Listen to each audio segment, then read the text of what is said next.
असद उमर साहब, क्या आप भी इस चीज़ से इत्तेफाक करते हैं कि जनाब बैठ के मुज़ाकरात होने चाहिए और वो भी हुकूमत के साथ होने चाहिए, जबकि पास्ट में हमने देखा है कि हुकूमत पे ही इल्ज़ामात लगते रहे कि जनाब हुकूमत के पल्ले तो है कुछ नहीं, तो इनसे मुज़ाकरात करने की क्या ज़रूरत है, क्योंकि पीटीआई के अंदर से आवाज़ें आती रही।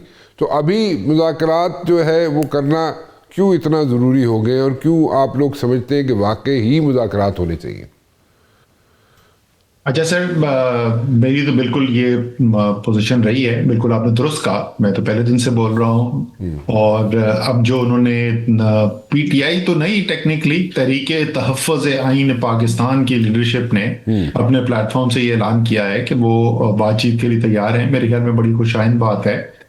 और ये बिल्कुल दुरुस्त है कि हुकूमत के पल्ले बहुत कम ही है। चाहे अगर मैं थोड़ी गुंजाइश डाल भी दूं, ये ना कहूं कि कुछ नहीं है, तो बहुत कम ही है।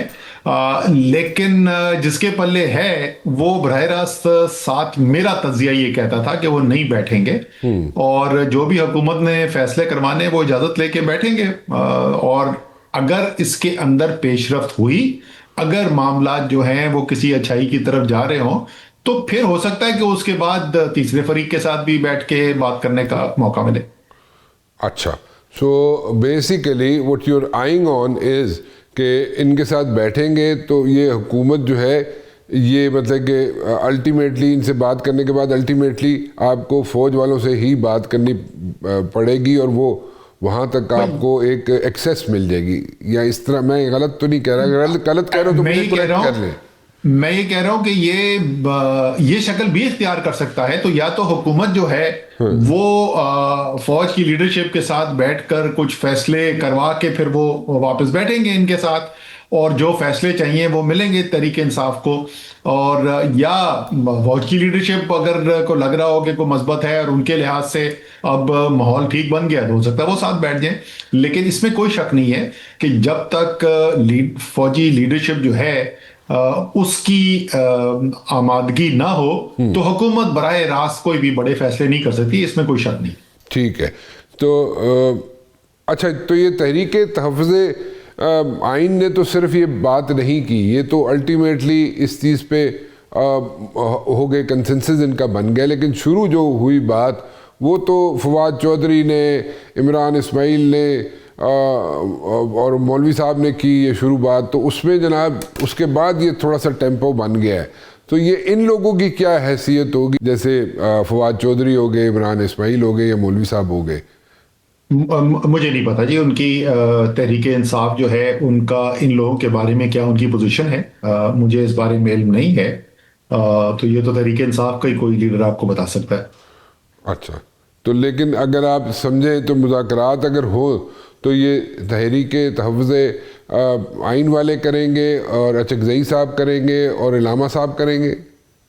जी, वो जो टीम बनेगी उस टीम के अंदर हो सकता है कि कोई तहरीक इंसाफ के लोग भी हों। मेरी तो उम्मीद ये होगी कि तहरीक इंसाफ के भी कोई लोग वहां पे शामिल होंगे। और लेकिन जिस तरीके से मैं वो बात कर रहा था ना, देखें असल जो इस वक्त दो फरीक अमूमी तासुर इस वक्त अवाम में जो है वो ये है कि दो असल फरीक जो हैं वो इस्टेब्लिशमेंट और तहरीक इंसाफ है। तो जिस तरीके से मैं ये कह रहा था कि मेरा तज़किया ये कहता है कि इस्टेब्लिशमेंट बराह रास्त कम से कम शुरू में बात करने के लिए तैयार नहीं होगी, इसी तरीके से ये तरीके तहफ़्फ़ुज़ आइन का प्लेटफॉर्म एक अच्छा प्लेटफॉर्म है कि तरीके इंसाफ खुद अपनी पोजीशन से भी नहीं पीछे हट रही कि वो हुकूमत के साथ मुज़ाकरात कर रहे हैं, लेकिन मुज़ाकरात की इब्तिदा भी हो सकती है। तो मेरे ख्याल में ये अच्छा हल है। अच्छा, एक और चीज़ जो यहाँ पे टॉस की गई है वो ये है, 5 ऐसे सियासतदान हैं पीटीआई के जो कोट लखपत में हैं और उनको पेरोल पे रिहाई मिल सकती है, और उसके बाद ग्रेजुअली बाकी जो लोग हैं यानी कि कुछ ख़वातीन हैं और उसके बाद वर्कर्स हैं, उनको भी ब्रीदिंग स्पेस मिल सकता है। लेकिन ये फवाद चौधरी, इमरान इस्माइल का कहना ये है कि ये जो लोग हैं जो कोट लखपत जेल से जिनको पे रोल पे रिहाई मिल सकती है, ये अगर बन जाए उस मुज़ाकराती टीम का हिस्सा, तो that will be good instead of like Achakzai and इलामा। नहीं, मेरे ख्याल में चकजई और अलामा भी बेशक साथ हों, लेकिन जाहिर है कि क्या इजाज चौधरी, महमूद रशीद, यास्मीन राशिद, शाह महमूद कुरैशी, इन जैसे लोग वहां पे बैठे होंगे, तो जो बिल्कुल मेरे ख्याल में तो बड़ी मुस्बत चीज होगी। तहरीक इंसाफ के लीडर्स के अंदर, तहरीक इंसाफ के वर्कर्स के अंदर, सपोर्टर्स के अंदर इन लोगों की कोट लखपत में जो असीरान है, इनकी इज्जत भी है और इन पर एतमाद भी करते हैं।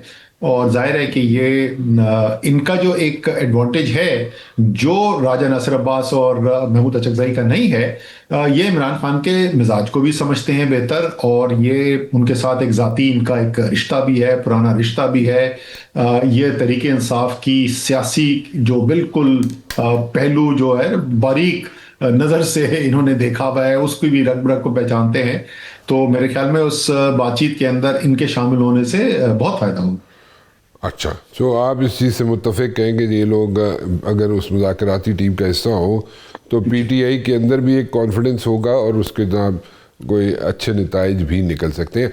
अच्छा, ये जो आप पीटीआई के अंदर ही एक फैक्शन है जो अभी तक इस चीज़ पे कायल नहीं है कि मुज़ाकरात किए जाए, and they have like hard stance ले रहे हैं अभी तक कि जी muscle power, street power show करें, मसल पावर शो करें, हेड ऑन जाएं एंड सूबा बंद कर दें, सूबे जहाँ पे इस्लामाबाद में यहाँ जाया जाए या वट एवर।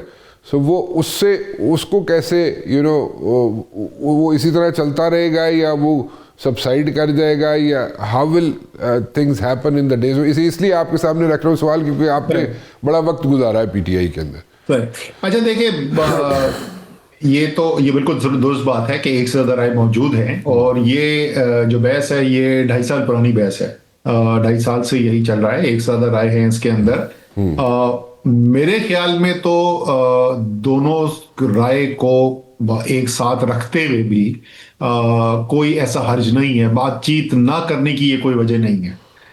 मैं कई दफा पहले भी बोल चुका हूँ कि ये वो वियतनाम वॉर में 60s में मशहूर हुआ था कि स्ट्रैटेजी जो है वो है फाइट फाइट टॉक टॉक, यानी लड़ाई भी साथ साथ और बातचीत भी साथ साथ।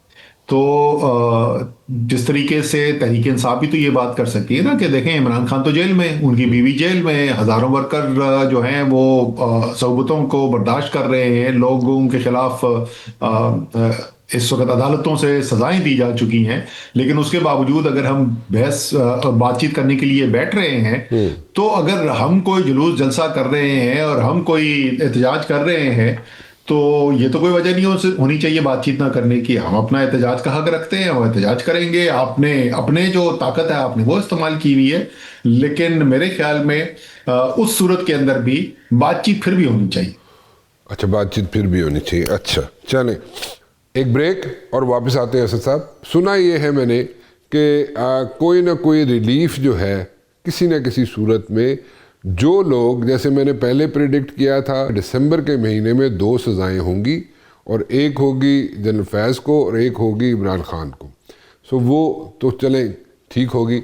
और मुझे अब अगली बात मुझे जो समझ आती है वो ये आती है कि इस साल 2026 का जो ईयर शुरू होगा उसमें मिड में या फर्स्ट क्वार्टर में कोई ना कोई ब्रीदिंग स्पेस पीटीआई के लोगों को मिल सकता है। ठीक है, so do you see that happening? Sir, जो इस वक्त की सूरत हाल है उसमें तो नजर नहीं आता, उसमें नजर नहीं आता। लेकिन ये ऐसा कोई नामुमकिन भी चीज नहीं है। हालात जो हैं वो बदलते रहते हैं, फैसले बदलते रहते हैं, हिकमत अमली बदलती रहती है। अभी तो जैसे आपने खुद बताया कि ये तो वो महीना है जिसमें इमरान खान को और बुशरा बीवी को दोबारा से सजा हुई है।